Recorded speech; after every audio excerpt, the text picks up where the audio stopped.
Assalamualaikum warahmatullahi wabarakatuh. Selamat siang.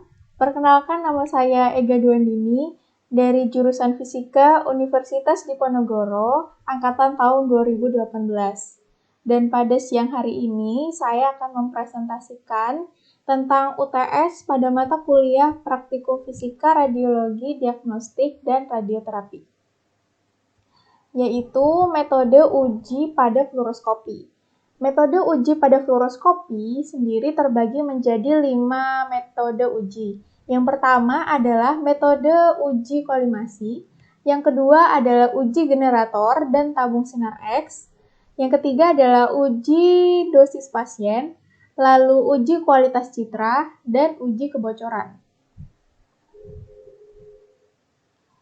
Untuk peralatan ujinya sendiri, kita membutuhkan CU 2 mm, penggaris meteran, lalu tes objek citra, kolimator tes tool plat PB dan AI, Phantom PMMA, detektor Cobia, serta selotip dan kertas.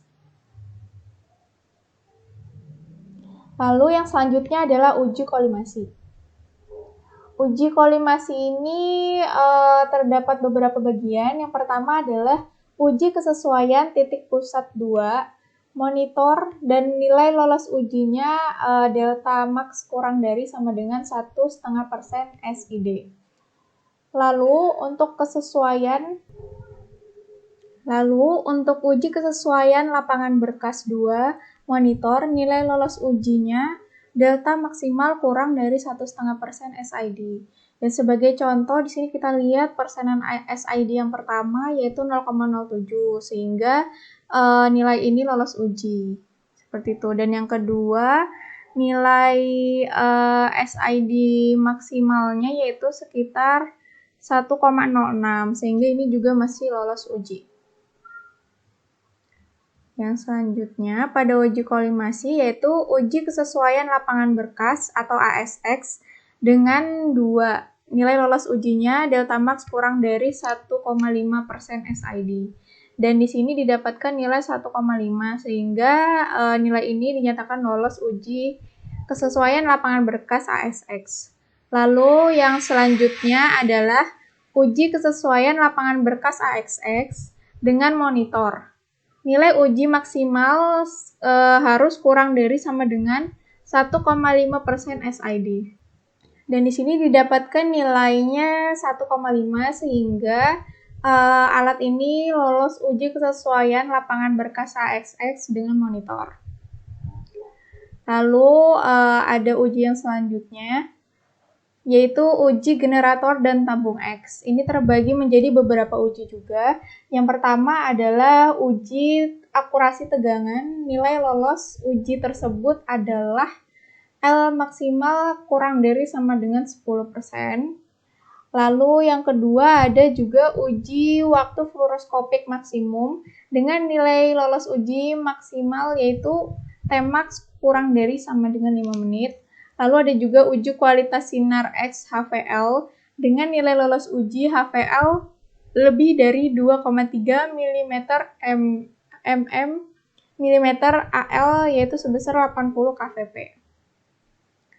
Untuk selanjutnya adalah uji dosis pasien. Dan uji dosis pasien ini dilakukan dengan cara uji laju dosis tipikal pasien dengan nilai lolos uji mode normal harus kurang dari sama dengan 17 mg per menit.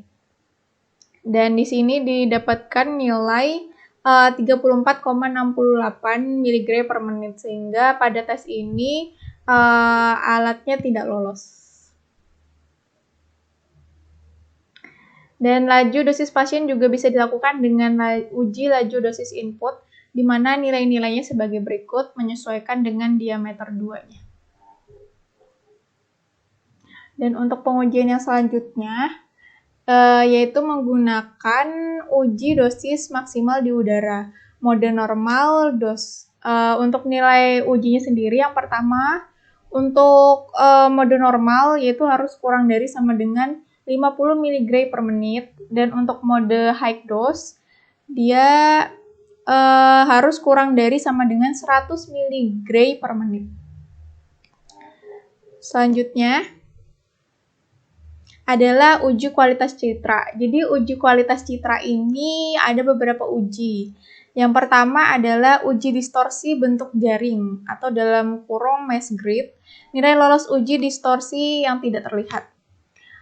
Selanjutnya adalah uji ambang kontras rendah, di mana nilai lolos ujinya apabila LC 10 mm harus kurang dari 5% dan D-nya harus 10 mm. Lalu yang selanjutnya adalah uji ambang diameter kontras rendah dengan nilai lolos uji D 10% harus kurang dari 1 mm dengan LC 10%. Dan yang selanjutnya adalah uji ambang kontras tinggi peres spasial dengan nilai lolos uji sebagai berikut.